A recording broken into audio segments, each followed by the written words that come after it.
teeny! There's no denying that the Star Wars universe of characters is huge. What started with one movie and a few core characters has grown larger and larger with every passing movie, book, comic book, and animated series. Heck, with Disney's purchase of Lucasfilm, we now technically have two universes, official canon and the old expanded universe now known as Legends. Thankfully, there's been some crossover of those two, and some Legends characters have found their way into the new canon. Thrawn, excuse me. However, there's one character that has always been somewhat of a mystery to fans of the movies. Oh, I'm sure this character has a backstory I could go find out about on Wikipedia, if I really wanted to. Even this guy from Empire Strikes Back, who's carrying an ice cream maker, has a backstory, for crying out loud. The character I'm talking about is, of course, Porkins. And the mystery I'm referring to is how the heck did he end up with the name Porkins in the first place? I mean, the Star Wars universe is full of cool names. Luke Skywalker, Han Solo, Darth Vader, just to name a few.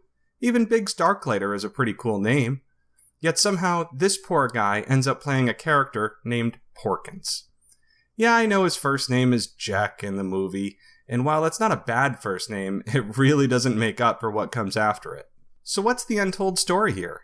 How did Porkins end up being Porkins? The way I see it, it probably happened one of two ways. First, I ever wondered if the actor who played Porkins, William Hootkins, auditioned and was cast as an X-Wing pilot with a much cooler name. Let's say it was something like Ace McMaster. Then later on, he was introduced to George Lucas and what character he'd be playing, and George was like, no, I'm not really feeling that name anymore. You're Porkins. I guess at that point, you're happy just to have a part in a movie, but damn, that's gotta be rough to take. My other theory involves whether the actor even knew his character's name during the filming. It's possible that he thought all along he was playing a character with the name Ace McMaster or something like that, only to find out his true identity the first time he saw the movie. That would have been completely embarrassing. Bringing all of your friends and family to a screening, all excited to be in a big new movie, only to find out that they were referred to as Porkins? I've always felt kind of bad for the guy because of thinking this. Now, doing a little bit of research for this video made me realize Star Wars may have doomed William to a life of less than desirable character names. Here's a few others from his Internet Movie Database page. In 1987, he was in an episode of The New Statesman where he played a character named Guzzler. In 1979, he was in the movie Hanover Street, where he played a character named Beef. I can hold it!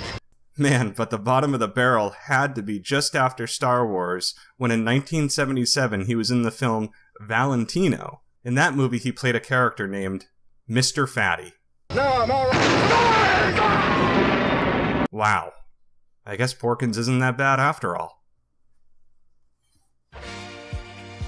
Thanks for watching the first ever episode of Musings from the Darkside.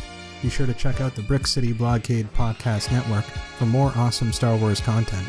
You can check us out on Twitter using the links below, and if you liked this video, please be sure to leave a like and subscribe to our channel. And as always, may the Force be with you.